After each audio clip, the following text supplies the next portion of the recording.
cynicism is gone.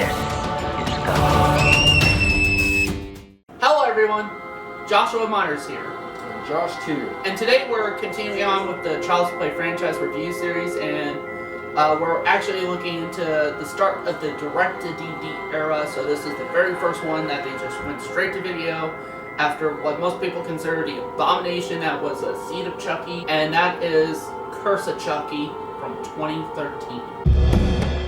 Who's it from? It doesn't say. Chucky's my friend till the end. Hey, wanna play?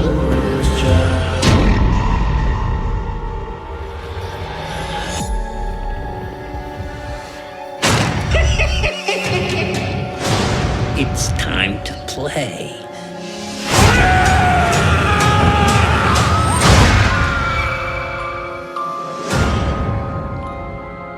Curse of Chucky stars Fiona Dorff, Brennan Elliott, and is directed by Don Mancini.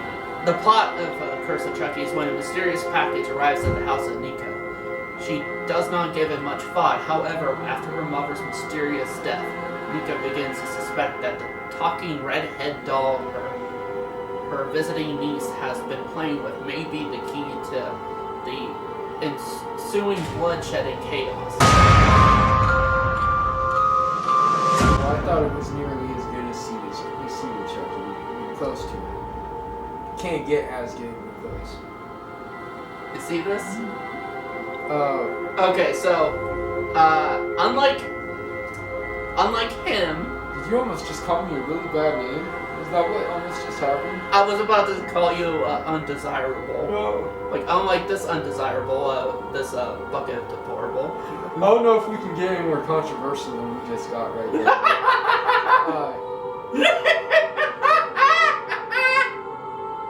Wow. Like, unlike him, I honestly really thought this was leaps and bounds better than Seed of Chucky.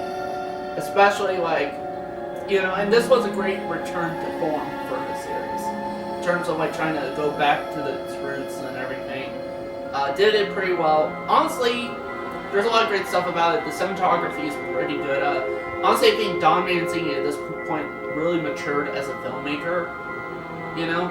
I mean, there were certain shots, like the scene where after Chucky poisoned the soup or whatever it was, chili, and that, it's like, you got shots to where it's like, really makes you confused in terms of like, you know one of them is, one of the chili's poisoned, but you don't know which one it is, really. Well, and the one it ends up being, you never would have guessed at. Yeah, and also too, like, as well, even in terms like the fake outs are actually pretty good, you know, because there's sometimes where it kind of tricks you into thinking, oh, this character got the poison one, and that, it's like, it really keeps you on on your toes, you know, with that. Well, what's her niece's name? Alice? Yeah, Alice. I thought the entire time, dude, that Alice was like gonna drop dead. Yeah. Like, the entire time, you know? Yeah, with that. I was like actually like kind of upset and like hysterical about it for a second, and then it turned out it was the preacher. Yeah. That was masterfully directed, especially for a Chucky movie. And there's a lot of scenes like that. Also, too, I love the visual style of this film. Also, too, like with the look of the house and everything, how it's shot. Kind of also has a Alfred Hitchcock type of feel to it. well, it's definitely classic. Right? Yeah, and I also just like the look of the house in general. Yeah. So, which, as far as I remember, I think that was actual set build. Like the entire house was just a set. Yeah. So, and yeah, man, that house looked. That would be killer to live in something like Yeah. that. And especially for us horror fans, it'd be cool to just live in a house that Just was go visit for a weekend, yeah, or something. All of that was really good. I also like the story in this too, in terms of like, you know, it kind of sets it up in a kind of typical Child's Play formula at first, you know, like with, you know, the mysterious package arriving, and then it turns out it's Chucky and that, you know, it involves a family of some sort. So I think this family is more dysfunctional than any other. Yeah. But they do give like personalities to each of these characters and everything. Like you couldn't confuse each one for the other. Yeah. Actually, And honestly, I think it's probably one of the few times, like in terms of the series, in which it has like takes place in one location throughout most of the film, but has the most characters in the series. So, because yeah, but each of the characters, you couldn't confuse each one for. They were very separate. Yeah. I really liked Fiona Durst. Oh yeah, I did too. Like, she probably was the best actor in all this movie. Which, when you think of like, oh, they're just going to put Brad Dourif's daughter in this, you kind of think this might not work, because it's just like, Right. Or even if it does work, it's going to be less quality than you could have gotten from another actress. But yeah, I think she was really good actually. And she was honestly a very welcome addition to the series, actually. So, and she was definitely one of the few positives I had with the next film, which we'll discuss at some point. I'm not going to read the comments from either the last video we made or that one, man. Anyway, Fiona Durf was definitely a welcome addition, and I really did like the character she portrayed. Let's talk about one of the main things people come here to see, and that's Chucky himself. Brad Dourif still does a pretty good job in this role at this point. He's pretty high energy. He's pretty high energy, but at the same time too, in my honest opinion, the way they utilize him in this movie, I know some people didn't like the fact that they didn't really utilize much of him in this movie, but I think it worked to this film's advantage. It kind of did a similar thing to the first Child's Play movie, actually, like, where it kind of really builds up the reveal of Chucky and everything.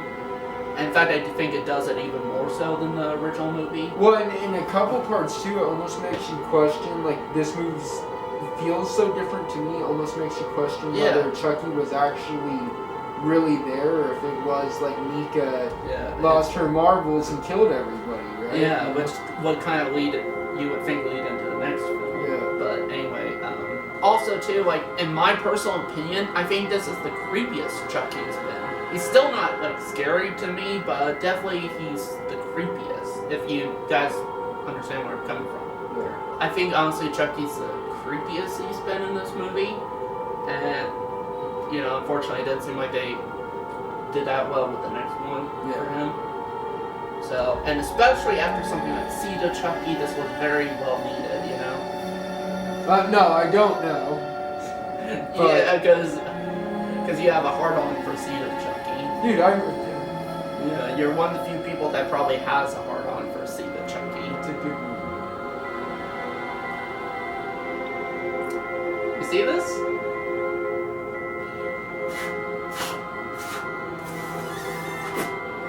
That's for you. Also, too, I really dug the pacing of this movie. This film, I think it's like an hour and 20 minutes, but it didn't feel too short. Like, you know what I mean? It's like it didn't feel like it was rushed in terms of pacing in it, unlike some of the other Chucky movies. They definitely got enough development. Yeah, of everything. I think probably because compared to some of the other Child's Play movies, the story in it is kind of scaled down, compared to the other movies. So therefore, Don Mancini probably had a lot more work around in terms of the pacing. But it's also not too long either. It's just kind of just right, I think, for this type of movie. I also really dug the music in this movie. The music is composed by composer Joseph LaDuca, who composed the music for, I think, most if not all the Evil Dead movies. And you can kind of tell this is the same guy who composed the music for the Evil Dead movies. And he does a really good job with it, actually. Yeah, I do have a few mixed thoughts here. The more I think about it, so let's just get right into them. One of the things I'm honestly mixed on is the practical effects. Now, on one hand, there's some areas where it's pretty good, like the puppetry and that.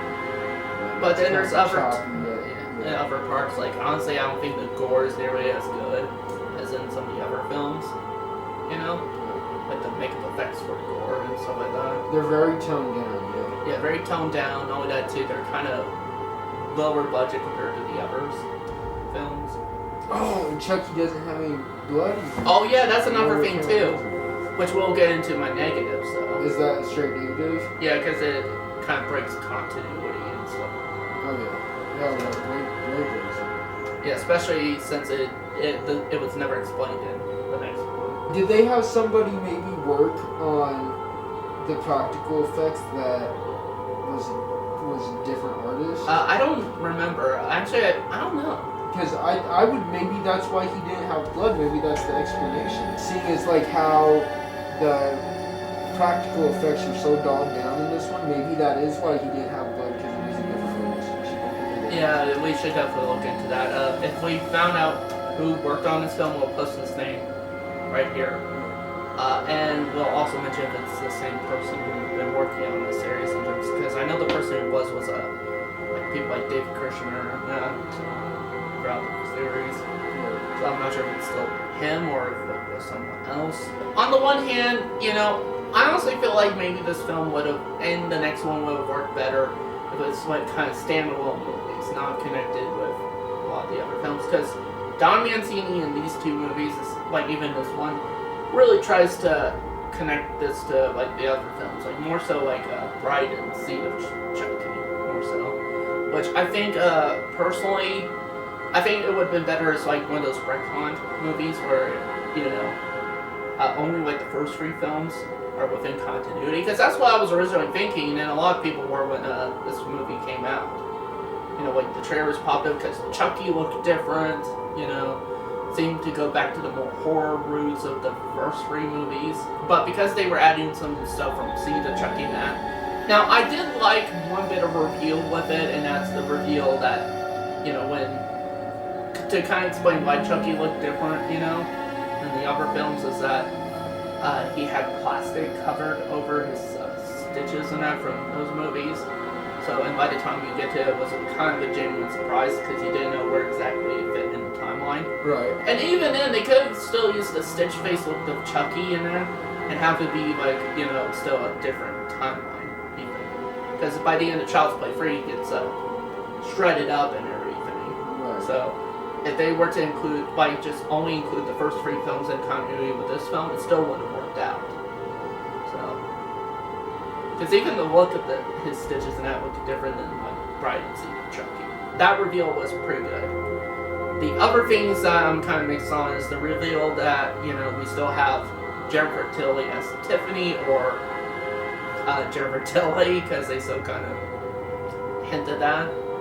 Because even Chucky was like, there has been a lot of families come and gone, the Barclays, the Kincaids, the Tillys, so this does indicate that Seed of Chucky is still, and Bride of Chucky are definitely within continuity. Hell, I'd even be fine if they just erased Seed of Chucky out of the equation and just only included Bride of Chucky, because I did like Bride of Chucky. Also, I think would be a better explanation for why Tiffany's still in human form, and that it still looks like how she did in Bride of Chucky, too. Could you see that? Like, do you agree with me on that at all? I don't know. So, with this movie, I suppose. Yeah. So it's just the fact that they included Seed of Chucky in this continuity. Well, That's really. And it would have been okay to include Seed of Chucky had they explained, to me anyhow, had they explained where like Glenn and Glenda were. Yeah. In fact, those two characters are never mentioned again throughout the series. Unless the only thing I could think of is like when he says the Tillys, maybe he meant like when he killed off Glenn and Glenda. Yeah,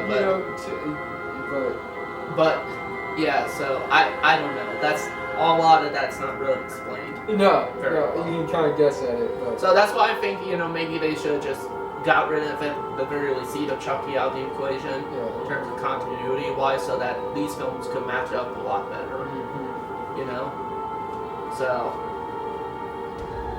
So yeah, because it would have explained, like, if they were going to use Jennifer Tilly as Tiffany, it would explain why she still looks like the way she does in Bride of Chucky and that a lot better, and just tons of other stuff too. Still also could explain why Chucky still has the stitch face look too.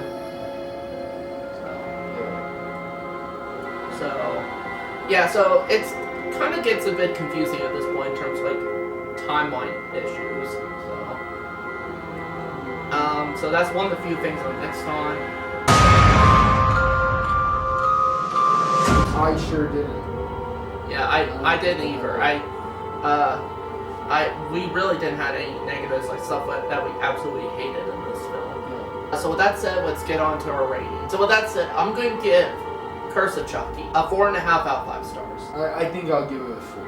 If it wasn't for the continuity issue, Issues. it would be a 5-star movie. The reason for me, because I could easily, maybe dismiss some of the continuity issues if I just look at it as a standalone thing, kind of think of the retcon, idea now, then this is definitely like a 4.5 out of 5 star movie for me. Yeah, I would say so too. So yeah, I would say 4.5 if you can ignore the. But 4 if you can't. Yeah. So that's still a good rating. 4 out of 5. It's still it's a freaking awesome movie. It's honestly like, cause it's honestly tied with so there's 2 movies that I'm kind of tied with in terms of being my favorites, but I'll discuss them in my ranking video. And if you see my reviews, you already could tell which ones they are and which ones I'm tied with for my favorites. Nope. Definitely not. In fact, your favorite is at the very bottom of my list. Spoilers for my ranking. So sad.